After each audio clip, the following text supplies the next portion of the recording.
আসসালামু আলাইকুম, আমন্ত্রণ মাইটিভি সংবাদে। আপনাদের সাথে আছি আমি সাবরিনা। দর্শক, শুরুতে জানাবো সংবাদ শিরোনাম। শাহবাগে অবস্থান নিয়ে বিক্ষোভ করেছে কোটা আন্দোলনকারীরা। দেশের বিভিন্ন স্থানে বিক্ষোভ, স্বাধীনতা বিরোধী অপশক্তি ভর করেছে বললেন ওবায়দুল কাদের। বঙ্গবন্ধু খুনিদের প্রেতাত্মার কোটা আন্দোলনে ভর করেছে বললেন আইনমন্ত্রী। ভোটাধিকার ফেরাতেও কোটার মতো আন্দোলনের ডাক আমির খসরুর। কয়েক ঘন্টা বৃষ্টিতে ডুবে গেল ঢাকার অলিগলি, জলাবদ্ধতায় চরম জনদুর্ভোগ। সারা দেশে ভারী থেকে অতি ভারী বৃষ্টিপাতের সতর্কতা আবহাওয়া অধিদপ্তরের।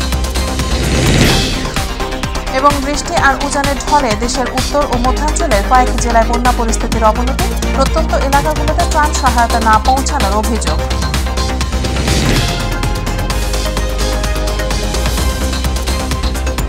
দর্শক, শুনছিলেন সংবাদ শিরোনাম, এবার বিস্তারিত।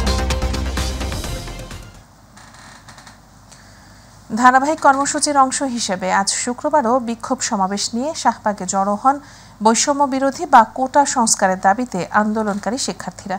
এ সময় আশপাশে যান চলাচল বন্ধ হয়ে যায়। বিকেল 4:15টায় ঢাবির কেন্দ্রীয় লাইব্রেরির সামনে বৈষম্য বিরোধী ছাত্র আন্দোলনের ব্যানারে এ বিক্ষোভ শুরু হয়। 1 ঘণ্টার এ বিক্ষোভ শেষে শনিবার প্রতিনিধি বৈঠকের ঘোষণা দেন আন্দোলনকারীরা। আবু সাইদ অপু রিপোর্টে দেখুন বিস্তারিত। বিকেল 3:30 থেকে বৈষম্য বিরোধী জোট বা কোটা আন্দোলনের শিক্ষার্থীরা জড়ো হতে থাকে ঢাকা বিশ্ববিদ্যালয়ের লাইব্রেরির সামনে। কর্মসূচির অংশ হিসেবে একটি প্রতিবাদ মিছিল নিয়ে বের হয়। মিছিলটি শাহবাগে এসে অবস্থান নেয়। আর এ সময় শিক্ষার্থীরা জানান, দাবি পূরণ না হওয়া পর্যন্ত তারা রাজপথ ছাড়বে না। আমাদের দাবি একটাই, 5% কোটা রাখতে হবে এবং এটা জাতীয় সংসদের মাধ্যমে বিলটি পাস করতে হবে। প্রথম শ্রেণী দ্বিতীয় শ্রেণী না, সকল গ্রেডে আমাদের নির্বাহী কমিটির আওতাধীনে আমাদের এটা সমস্যা করতে হবে। আশ্বাস দেওয়া হবে যে আমরা তোমাদের দাবি মেনে নেব, তখনই আমরা ইনশাআল্লাহ রাজপথ ছাড়বো, এর আগে নয়। এই বৈষম্য নিরসন হওয়ার পূর্ব পর্যন্ত আমরা রাজপথ থেকে পড়া টেবিলে ফিরে যাব না। সুস্পষ্ট একটি বার্তা আমাদের কাছে না পৌঁছায় ততক্ষণ পর্যন্ত আমরা ছাত্ররা রাজপথ ছাড়বো না এবং নিয়মিতভাবে আমাদের কর্মসূচি দিতে থাকবো। আমরা চাই সবাই সুযোগের সমতা পাক এবং সবাই একই রকম সুযোগ পাক। পাশাপাশি যারা কোটা বিরোধী শিক্ষার্থীদের উপর হামলা চালিয়েছে তাদের বিরুদ্ধে অনতিবিলম্বে ব্যবস্থা নেওয়ারও দাবি জানান শিক্ষার্থীরা। কোটা প্রথার যৌক্তিক সংস্কার করা এবং প্রতিবন্ধী কোঠা ও আদিবাসী কোঠা রাখা করে আমাদের এই এক দফা এক দাবি মেনে নেওয়া না হচ্ছে ততক্ষণ পর্যন্ত ছাত্ররা রাজপথ ছাড়ছে না। কুমিল্লা বিশ্ববিদ্যালয়, চট্টগ্রাম বিশ্ববিদ্যালয়, শেরেবাংলা বিশ্ববিদ্যালয় যে শিক্ষার্থীদের উপরে অতর্কিতভাবে হামলা করেছে তাদেরকে আইনের আওতায় আনা না পর্যন্ত আমাদের শাহবাগ চত্বরে এই আন্দোলন থামবে না। কর্মসূচি অনুযায়ী আগামীকাল সারাদিন দেশব্যাপী অনলাইন বৈঠক করবে শিক্ষার্থীরা। একই সঙ্গে পূর্বঘোষিত ক্লাস পরীক্ষা বর্জনের কর্মসূচিও চলমান থাকবে। আর আগামীকাল শনিবার সন্ধ্যা 6:30 আনুষ্ঠানিক সংবাদ সম্মেলনে পরবর্তী কর্মসূচি জানানো হবে বলে জানান আন্দোলনকারী শিক্ষার্থীরা। আবু সাইদ অপু, মাইটিভি, ঢাকা। কোটা পদ্ধতি বাতিলের দাবিতে রাজশাহী বিশ্ববিদ্যালয়ে বিক্ষোভ মিছিল ও রেলপথ অবরোধ করে শিক্ষার্থীরা। পূর্ব ঘোষিত কর্মসূচি অনুযায়ী শিক্ষার্থীরা বিকেল 4টার দিকে ক্যাম্পাসের প্যারিস রোডে সমবেত হয়। সেখান থেকে তারা বিক্ষোভ মিছিল নিয়ে পুরো ক্যাম্পাস প্রদক্ষিণ করে। পরে তারা মিছিল নিয়ে রাজশাহী রেলওয়ে স্টেশনে রেলপথ অবরোধ করে। এ কারণে সারা দেশের সাথে রাজশাহী রেলপথ যোগাযোগ বন্ধ হয়ে যায়। এদিকে ময়মনসিংহে বৃষ্টিতে ভিজে বিক্ষোভ করছেন বাংলাদেশ কৃষি বিশ্ববিদ্যালয়ের শিক্ষার্থীরা। মিছিল নিয়ে বিশ্ববিদ্যালয়ের জব্বারের মোড় গিয়ে বিক্ষোভ করে তারা। নগরীর আনন্দমোহন সরকারি কলেজ, নাসিরাবাদ কলেজ সহ বিভিন্ন কলেজ শিক্ষার্থীরা প্রায় ঘণ্টাখানেক সেখানে বিক্ষোভ করেন।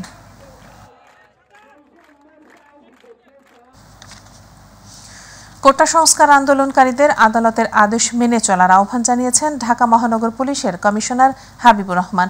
তবে আইনশৃঙ্খলা ভঙ্গজনিত কোনো কার্যক্রম চললে বরদাস্ত করা হবে না বলে হুঁশিয়ারি দিয়েছেন তিনি।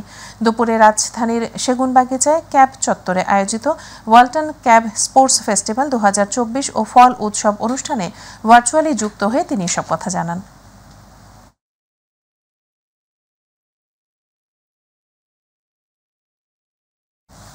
শিক্ষার্থীদের আন্দোলন চলমান থাকার যৌক্তিকতা নেই বলে মনে করছেন আওয়ামী লীগের সাধারণ সম্পাদক এবং সড়ক পরিবহন ও সেতুমন্ত্রী ওবায়দুল কাদের। তিনি বলেন, এই আন্দোলনের ওপর মহান মুক্তিযুদ্ধের চেতনা ও স্বাধীনতা বিরোধী অপশক্তি ভর করেছে। সুপ্রিম কোর্টের আপিল বিভাগের আদেশ তাদের পক্ষেই রয়েছে। এরপরও চলমান আন্দোলন চলমান থাকা প্রমাণ করে রাজনৈতিক উদ্দেশ্য হাসিলের জন্য কোনো গোষ্ঠী বা মহল এ আন্দোলনকে উস্কানি দিচ্ছে।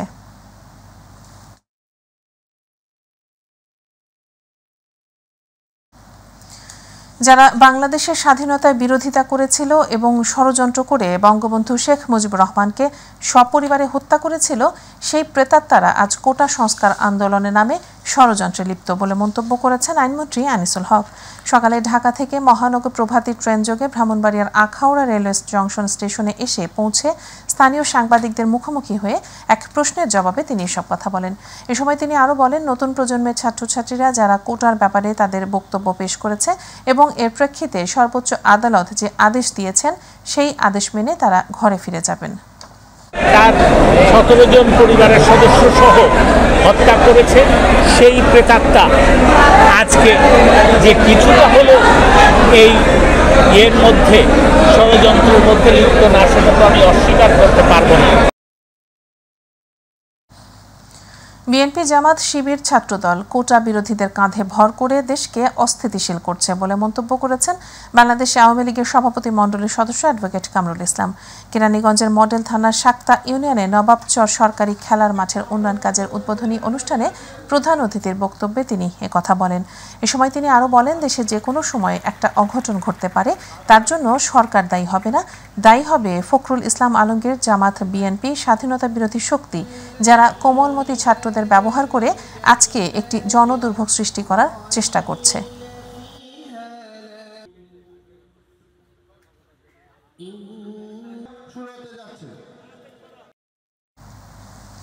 মেধাবীদের রেখে দলীয় বিবেচনায় নিয়োগ দিয়ে তাদের দিয়ে যদি দেশ চালানো হয়, তাহলে শুধু ঢাকা নয়, গোটা দেশই ডুবে যাবে বলে মন্তব্য করেছেন বিএনপি স্থায়ী কমিটির সদস্য আমির খসরু মাহমুদ চৌধুরী। জাতীয় প্রেসক্লাবে অনুষ্ঠিত এক আলোচনা সভায় কোটা সংস্কার আন্দোলনে শিক্ষার্থীরা যেভাবে ঝাঁপিয়ে পড়েছে, সেভাবে ভোটাধিকার ফিরিয়ে আনার জন্য রাজপথে ঝাঁপিয়ে পড়ার আহ্বান জানান তিনি। ভারতের মতো সরকার প্রধানের চীন সফরও ব্যর্থ বলে মন্তব্য করেন অন্যান্য দলের শীর্ষ নেতারা। মাহবুব সৈকত জানাচ্ছেন বিস্তারিত। বৃষ্টি হলেই জলাবদ্ধ হয়ে পড়ে রাজধানী ঢাকা, আজও তার ব্যতিক্রম হয়নি। এমন বৈরী পরিস্থিতির মধ্যে জাতীয় প্রেস ক্লাবে গণতন্ত্র মঞ্চের পূর্বনির্ধারিত আলোচনা সভায় অংশ নিয়ে জনভোগান্তি নিয়ে কথা বলেন বিএনপির স্থায়ী কমিটির সদস্য আমির খসরু মাহমুদ চৌধুরী। আর্থিকভাবে, রাজনৈতিকভাবে তো এমনি ডুবে গেছে, এখন খালি আপনি পানির ডুবাটা চোখে দেখতে পাচ্ছেন। দলীয় লোকজনকে দিয়ে যদি চালানো হয়, তাহলে ঢাকা শহর ডুববে এবং সারা বাংলাদেশ ডুববে। মেধাবী লোকজন তো আসতে পারছে না সামনের দিকে। তারা যেভাবে সরকার চালাচ্ছে, যেভাবে ব্যবস্থা চালাচ্ছে, কোটা ব্যবস্থা সহ, তাহলে আগামী দিনে মেধাবী বাংলাদেশের কোনো সুযোগ নেই, বাংলাদেশকে সামনের দিকে দিয়ে যাওয়ার কোনো সুযোগ থাকবে না। বৈষম্য বিরোধী আন্দোলনে অংশ নেওয়া শিক্ষার্থীদের সাধুবাদ জানিয়ে দেশের মানুষের অধিকার আদায়েও ভূমিকা রাখার আহ্বান জানান বক্তারা। আমি ছাত্রদের একটি অনুরোধ করব, তারা যেভাবে কোটার জন্য লড়াই করছে, তাদের ভোটের জন্য তাদেরকে লড়াই করতে হবে, গণতন্ত্রের জন্য তাদেরকে লড়াই করতে হবে। আদালতের সাথে কোনো আমাদের লড়াই নেই, আদালত ব্যবস্থা আমরা পরিবর্তন করতে চাই, কিন্তু বাংলাদেশের ছাত্র সমাজকে, তাদেরকে বঞ্চিত করা, তাদের সাথে প্রতারণা করার কোনো চেষ্টা যাতে সরকার না করেন। শিক্ষকরা পর্যন্ত আন্দোলন করছে, সরকার নিজের পক্ষের লোকদেরও আর রাখতে পারছেন না। এই ফ্যাসিস্ট শাসন সমাজের সমস্ত অংশের তাদের অধিকার, তাদের মর্যাদা, তাদের সবকিছু কেড়ে নিচ্ছে। এই লড়াইগুলো আরো জোরদার হবে। ক্ষমতাসীনদের কর্মকাণ্ডের সমালোচনা করে প্রধানমন্ত্রীর সাম্প্রতিক চীন সফর প্রসঙ্গেও কথা বলেন সরকার বিরোধী রাজনৈতিক জোটের শীর্ষ নেতারা। যে ডাল মে কুছ কালা হয়, এবং প্রধানমন্ত্রী যে আশা নিয়ে তিনি বেজিংয়ে গিয়েছিলেন, সে আশা এবারও তার পূরণ হয় নাই। ভারত থেকে যেমন কিছু আনতে পারেন নাই, তারা চীন থেকেও তাদের প্রত্যাশা মতন কোনো কিছুই বাস্তবে তারা আনতে পারেন নাই। প্রধানমন্ত্রী তিনি 2 খরগোশের পিছনে দৌড়াতে যেয়ে তার আমছালা দুটোই এখন কিন্তু যাবার জোগাড় হয়েছে। তারা ধমক খেয়ে নাকি তাদেরকে ঢাকাতে তাদের কাছকে ফিরতে ফেলছে। দলীয় আদর্শের ভিন্নতা থাকলেও সরকার পতন আন্দোলনে মতের ঊর্ধ্বে উঠে ঐক্যবদ্ধ আন্দোলনের প্রয়োজনীয়তার কথা বলেন তারা। ঐক্য যা ছিল তারও সংকুচিত হয়েছে, আমরা কেউ কেউ তা থেকে আলাদা হয়ে গেছি। আমি বরঞ্চ বলি আরও যুক্ত হন, অথবা আরও অন্যভাবে যুক্ত করেন। এক মঞ্চে যদি নাও পারেন সেই কর্মসূচি নিয়ে কারো যদি মত পার্থক্য থাকে তখন সে বলবে, কিন্তু বিশ্বাস করি আবার লাঠিগুলি টিয়ার গ্যাসের বিরুদ্ধে জবাব দেবে বাংলাদেশ। পরে জাতীয় প্রেস ক্লাবের সামনে খালেদা জিয়ার নিঃশর্ত মুক্তির দাবির এক পথসভায় অংশ নিয়ে ক্ষমতাসীনদের বিদায় করা ছাড়া মানুষের দুর্দশা কাটবে না বলে মন্তব্য করেন বিএনপি নেতারা। আজকে এই সরকারকে ক্ষমতা থেকে নামানো ছাড়া কোনো বিকল্প না। মাহবুব সৈকত, মাই টিভি, ঢাকা। মাত্র কয়েক ঘন্টার বৃষ্টি আর তাতেই ছুটির দিনে সাত সকালে তলিয়ে যায় রাজধানী ঢাকা। কোথাও কোমর পানি, আবার কোথাও বা হাঁটু পানি। জলাবদ্ধতায় তৈরি হয় চরম জনদুর্ভোগ। সেই সাথে বদ্ধ পানির কারণে সড়কে বেড়েছে যানজট। এমন পরিস্থিতিতে ছুটির দিনেও একটুও শান্তিতে নেই নগরবাসী। এদিকে মৌসুমি বায়ু সক্রিয় থাকায় সারা দেশে ভারী থেকে অতি ভারী বৃষ্টিপাতের সতর্কতা আবহাওয়া অধিদপ্তরের। বিস্তারিত জানাচ্ছেন আমিনা হীরা। একটুখানি বৃষ্টি হলেই গড়িয়ে পড়ে পানি। পল্লীকবি জসিমউদ্দিনের কবিতার সেই লাইন যেন নিয়তি হয়ে দাঁড়িয়েছে রাজধানীবাসীর। কবিতার পানি গড়িয়ে পড়লেও রাজধানীর পানি আটকে তৈরি হয় চরম জলাবদ্ধতা। শেষ আষাঢ়ের বৃষ্টিতে রাজধানীর অলিগলি তলিয়ে যায়, কোথাও বা কোমর, আবার কোথাও বা হাঁটু পানিতে নাজেহাল নগরবাসী। রাজধানীর কারওয়ান বাজার, শাহজাহানপুর, মৌচাক, মগবাজার, তেজকুনিপাড়া, ধানমন্ডি সহ বিভিন্ন এলাকায় প্রবল বর্ষণে এরই মধ্যে পানি জমে টইটুম্বুর। ছুটির দিনে বাজার করতে বা জরুরি দরকারে যারা ঘর থেকে বেরিয়েছেন তাদের যেন ভোগান্তির অন্ত ছিল না। রাস্তায় জমে থাকা পানিতে বিভিন্ন সড়কে বাড়ে যানজটের পরিমাণও। যারা বিভিন্ন চাকরির নিয়োগ পরীক্ষা দিতে বের হন তাদের ভোগান্তি ছিল অসহনীয়। রাস্তাঘাটে পানি প্রায় হাঁটু সমান, আর বৃষ্টির কারণে আমরা সবাই প্রায় সম্পূর্ণ শরীর ভিজে তারপরে পরীক্ষা হলে উপস্থিত হয়েছি। আর জ্যাম ছিল প্রচুর। ওখান থেকে গাড়ি পাওয়া যায় না, তারপরে ঝুলে ঝুলে আসতে হয়, বৃষ্টিতে ভিজা, এডমিট কার্ডটা ভিজে গেছে আমার। সড়কে জলাবদ্ধতা আর মুষলধারে বৃষ্টি যেন কাবু করেছে গোটা রাজধানী। কেউ কেউ দুষছেন সিটি কর্পোরেশনকে। সিটি কর্পোরেশনের দায়িত্ব, ওনাদের যদি সঠিকভাবে নিষ্কাশন করতো তাইলে হয়তো আজকে অবস্থা হইতো না। ওনারা অবশ্যই দায়িত্ব অবহেলা করতেছেন। ওনারা তো আপনার কাজ করতেছে বলে কি কাজ করে, কাজ করলে কি আর এইভাবে কি পানি জমতো? 7 মিলিমিটারের বৃষ্টিপাতে রাজধানীর সড়কের এমন বেহাল দশা। পথচারীরা রাস্তায় রাস্তায় পোহাচ্ছেন ভোগান্তি। প্রত্যেকের একটি প্রশ্ন, এতক্ষণ হয়ে যাওয়ার পরও কেন নিষ্কাশন করা হচ্ছে না এই পানি? আমিনা হীরা, মাই টিভি, ঢাকা। টানা ভারী বর্ষণে কক্সবাজার শহর ও আশপাশের এলাকায় পৃথক পাহাড় ধসের ঘটনা ঘটেছে। এতে 2 শিশু সহ অন্তত 4 জনের মৃত্যু হয়েছে। বৃহস্পতিবার শহরের সৈকত পাড়ায় পাহাড় ধসে মাটিচাপা পড়ে এক শিশু মারা যাওয়ার পাশাপাশি 3 জন আহত হয়েছেন। এর আগে পাহাড় ধসে কক্সবাজার পৌরসভার 7 নম্বর ওয়ার্ডের শিকদার বাজার এলাকায় এক শিশু ও এবিসি ঘোনা এলাকায় এক নারী এবং বিকেলে কক্সবাজার সদর উপজেলার ঝিলংজা ইউনিয়নের দক্ষিণ মুহুরিপাড়া পাতাবুনিয়া এলাকায় আরেক নারী নিহতের ঘটনা ঘটে। নিহতরা হলেন জমিলা আক্তার, নাজমুল হাসান, মিম এবং লায়লা বেগম। এছাড়া টানা বর্ষণ ও পাহাড়ি ঢলে কক্সবাজার শহর সহ জেলার 20টি গ্রাম প্লাবিত হয়েছে।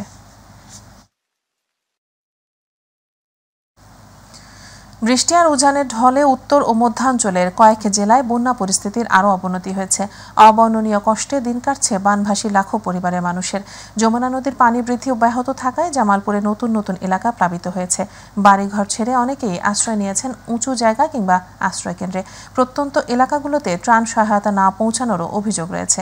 প্রতিনিধিদের পাঠানো তথ্যচিত্রে আরও জানাচ্ছেন শামস্তাবেজ উচ্ছ্বাস।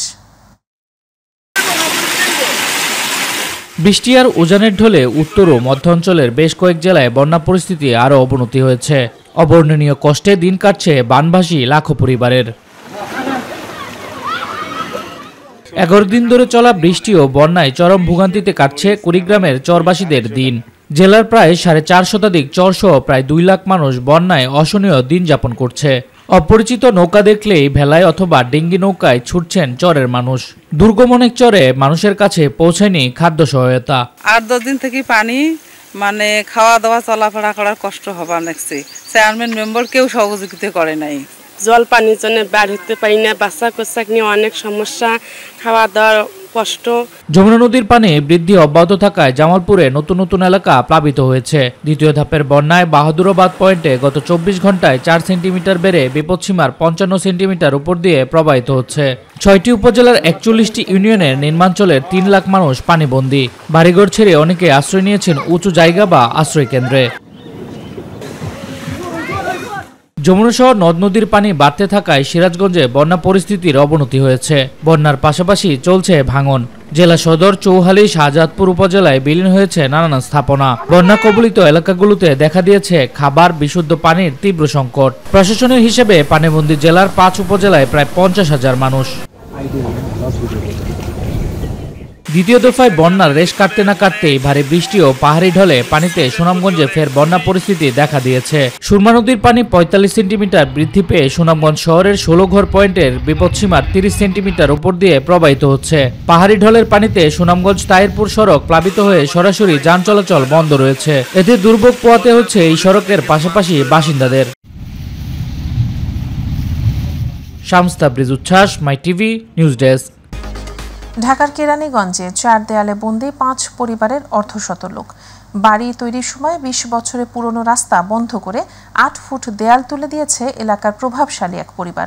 টাকা নেয়ার পরও বিচ্ছিন্ন করে দেওয়া হয়েছে বসবাসকারীদের ওয়ারেজ লাইন। নিজেদের তৈরি বাড়িতেই যেন জেলখানার পরিবেশ আজ তাদের। প্রতিনিধি শামসুল ইসলাম সনেটের রিপোর্ট, জানাচ্ছেন SM আরিফ।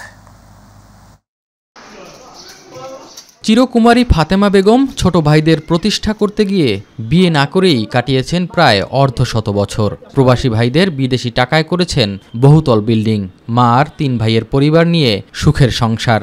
তবে সেই সুখ বেশি দিন টেকেনি, কারণ বহু কষ্টে গড়া বাড়ি অবরুদ্ধ হয়ে গেছে প্রতিবেশীর উঁচু দেয়ালে।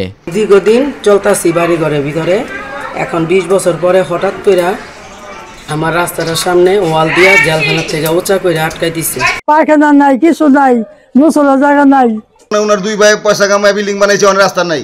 এতদিন রাস্তা ছিল, এখন নাই। ফাতেমা বেগমের মতো কেরানীগঞ্জের বোরহানিবাগ, মুসলিমবাগ এলাকার আরও 9টি পরিবারের জন্য নিজের বাড়ি যেন জেলখানা।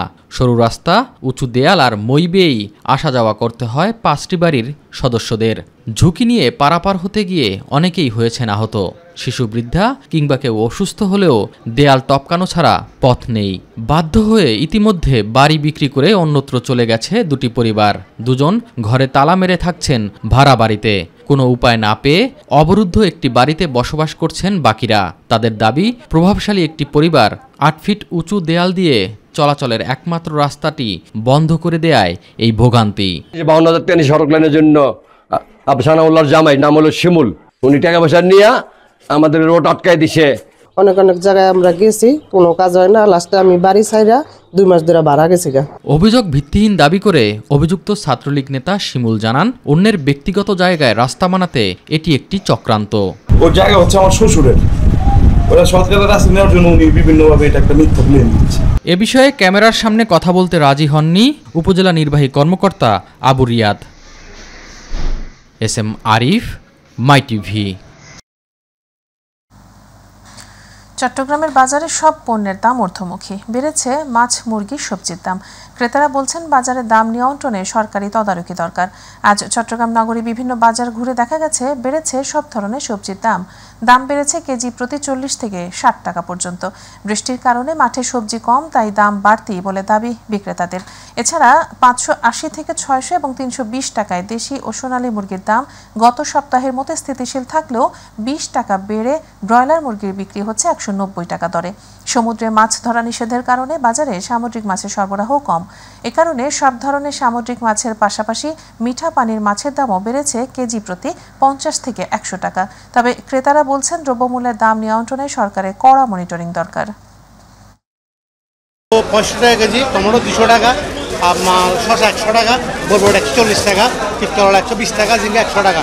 সব টাকার আপনার 100 টাকার উপরে। আগরে এখনো বন্ধ, তো 25 তারিখের পরে খুলতেছে, খুললে একটু কিছুটা বাড়বে। আর এখন তো মোটামুটি আছে যে একটু মাছ চাহিদাটা কম। আর হারিয়ে যাচ্ছে প্রাচ্যের ভ্যানিস বরিশাল। নগরীর প্রধান 7টি খাল আবার বেদখল হয়ে পড়েছে। ময়লা আবর্জনায় দুর্গন্ধ, মশা আর বর্ষায় জলাবদ্ধতা নিয়ে চিন্তিত নগরবাসী। তবে দ্রুত খালগুলো সংস্কারে আশ্বাস দিয়েছে সিটি কর্পোরেশন। ইতিমধ্যেই পানি উন্নয়ন বোর্ড শহরের আশপাশের কয়েকটি খাল পরিষ্কার করলেও খালের ঐতিহ্য ফেরানো নিয়ে রয়েছে নানা প্রশ্ন। বরিশালের এসব খাল ঘুরে রিপোর্ট করছেন পারভেজ রাসেল। ধান নদী আর খালে প্রাচ্যের ভেনিস ছিল বরিশাল। জেলখাল, নাজিরের পুলের খাল, নতুন বাজার, লাকটিয়া ও জেলেবাড়ির খাল থেকে এক সময়ে চলতো গয়নার নৌকা।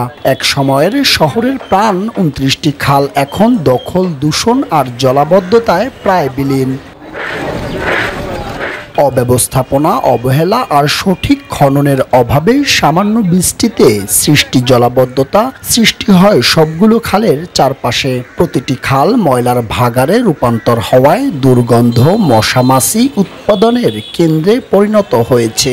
মানে 2 দিন পর পরই পানি উঠে, তারপর ময়লা আবর্জনা জমে, অতিরিক্ত মশার উপদ্রব, মশা মাছি দুর্গন্ধ, এটা তো আমাদের নিত্যদিনের বিষয় হয়ে গেছে। নগরের 5 লাখ মানুষের দুর্ভোগ আর ঐতিহ্য রক্ষায় খাল বাঁচাতে জোট বেঁধেছে সিটি কর্পোরেশন ও পানি উন্নয়ন বোর্ড, এমন দাবি সংশ্লিষ্টদের। এই খালেতে আমরা একসময় গোসল করছি, মাছ ধরছি বড়শি দিয়ে, হ্যাঁ, এবং তখন দেখছি আমরা বিভিন্ন গয়না নৌকা পর্যন্ত এই খালে আসতো। 6 কোটি 7 লাখ টাকায় জেলখাল, চাঁদমারি, নবগ্রাম, পলাশপুর, ভাটার খাল সহ 60টি খাল পরিষ্কার করলেও নগরীর প্রধান খালগুলো রয়েছে অপরিচ্ছন্ন। সিটি কর্পোরেশন কিছুদিন যাবতই খনন করে, পুনরায় ভালোভাবে খনন করা হয় না। আমি চাচ্ছি যে এই খাল খননের মাধ্যমে ড্রেনগুলো নিয়মিত পয়ঃনিষ্কাশনের মাধ্যমে পরিবেশ আরো সুন্দর করা। খাল রক্ষায় সকলকে এগিয়ে আসার আহ্বান জানায় সিটি কর্পোরেশনের গণসংযোগ কর্মকর্তা। আমাদের খাল বিভিন্ন সময় আমরা খাল খনন করছি, খাল রক্ষা করার চেষ্টা করছি, কিন্তু শুধু আমাদের একার প্রচেষ্টাই এটা রক্ষা করা সম্ভব না, জনগণকে সচেতন হতে হবে। বরিশালের ভরাট করা সকল খাল উদ্ধার করলেই আবারও ঐতিহ্য ফিরে আসবে মনে করেন পানি উন্নয়ন বোর্ড। যেটা সিটি কর্পোরেশন ইতিমধ্যে তারা একটা পরিকল্পনা গ্রহণ করছে, প্রত্যেকটা খাল তারা খনন করে এবং তার ঐতিহ্য ফিরিয়ে নিয়ে আসার তার চেষ্টা করবে। আমি আশা করি এই সবগুলো খাল খনন হয়ে গেলে আমরা যে ভ্যানিস দেখতে যাই ইতালিতে, সেটা আমরা হয়তো বরিশালে পাবো। দখল, দূষণ আর জলাবদ্ধতায় এভাবেই ভরাট হচ্ছে বরিশালের ঐতিহ্যবাহী খালগুলো। সংশ্লিষ্টদের হস্তক্ষেপে এই খালগুলো বাঁচিয়ে প্রাচ্যের ভেনিস বরিশালকে আবার ফিরিয়ে আনা হবে, এমনটাই প্রত্যাশা আমাদের সবার। পারভেজ রাসেল, মাই টিভি, বরিশাল।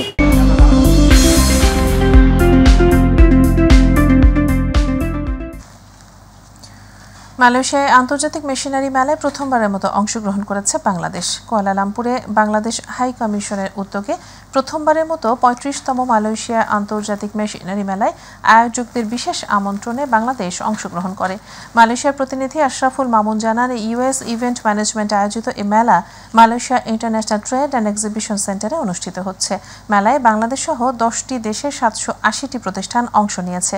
বৃহস্পতিবার মেলা উদ্বোধন করেন Malaysia external trade development corporation এর deputy chief executive officer Abu Bakar Yusuf. মেলার দ্বিতীয় দিন শুক্রবার মালয়েশিয়ায় নিযুক্ত বাংলাদেশের হাই কমিশনার শামীম আহসান মেলা পরিদর্শন করেন।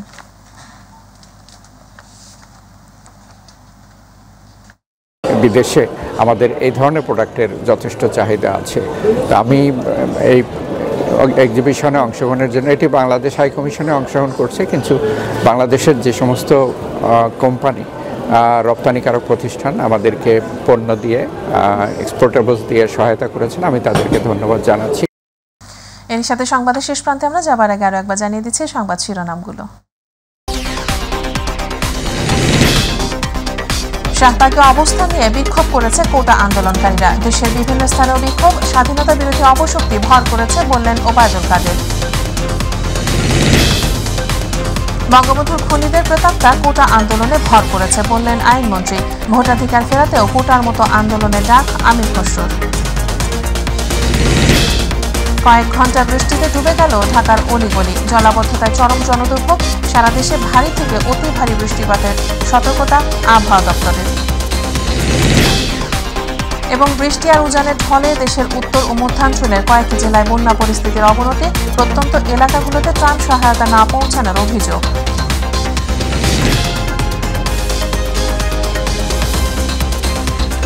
দর্শক, এই ছিল এখনকার সংবাদ। এছাড়া ইউটিউবে মাইটিভি সংবাদ পেতে ভিজিট করুন youtube/mytv এবং আমাদের অনুষ্ঠান দেখতে ভিজিট করুন youtube/mytv বাংলা, facebook/mytv বাংলা। পরে সংবাদ দেখার আমন্ত্রণ জানিয়ে বিদায় নিচ্ছে এতক্ষণ সাথে থাকার জন্য ধন্যবাদ সবাইকে। আল্লাহ হাফেজ।